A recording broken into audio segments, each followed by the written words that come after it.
করলা চাষ করছেন, কিন্তু করলা চাষের অতিরিক্ত ফলন আপনি কিভাবে পেতে পারেন? এই ফলন বেশি বাড়ানোর জন্য আপনার যেটা করণীয়, প্রথমত গাছে যখন ফুল একটু একটু আসা শুরু করছে, ইন দ্য মেইন টাইম এই টাইমে আপনি বুস্টার 2 হরমোনটি ব্যবহার করবেন।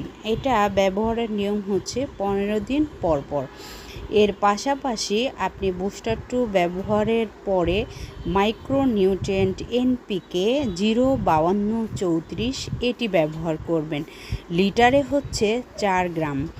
এটি ব্যবহারের নিয়ম হচ্ছে 15 দিন অন্তর আপনাকে স্প্রে করতে হবে, যাতে করে অতিরিক্ত ফুলজালি ফুলজালি আসা মানে আপনার অটোমেটিকলি উৎপাদন ক্ষমতা বৃদ্ধি পাওয়া। তো এইভাবে যদি আপনারা করলা চাষ করে থাকেন, সেই ক্ষেত্রে দেখবেন আপনি স্বাভাবিকভাবে যেভাবে চাষ করছেন তার থেকে ফলনটা বেশি হবে। আর একটা বিষয় হচ্ছে, অবশ্যই মালচিং পেপার ইউজ করে আপনি এই ধরনের চাষ করার চেষ্টা করবেন। মালচিংয়ের ব্যবহারের ফলে কিন্তু আপনার উৎপাদন ক্ষমতা বৃদ্ধি পায়, এটা একটা বিষয়। আর মালচিং পেপার আপনি অবশ্যই 25 মাইক্রনের এটা ব্যবহার করার চেষ্টা করবেন।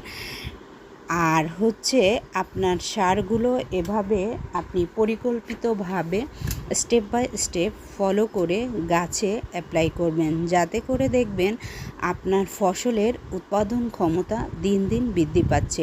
আরেকটা বিষয় হচ্ছে, বুস্টার 2 আপনি কিন্তু যখন গাছে ফুল আসা শুরু করছে, একেবারে হারভেস্টিংয়ের লাস্ট মানে গাছের মেয়াদ পর্যন্ত আপনি বুস্টার 2 এর ব্যবহারটা ছাড়বেন না। যেরকম এটা একটা হরমোন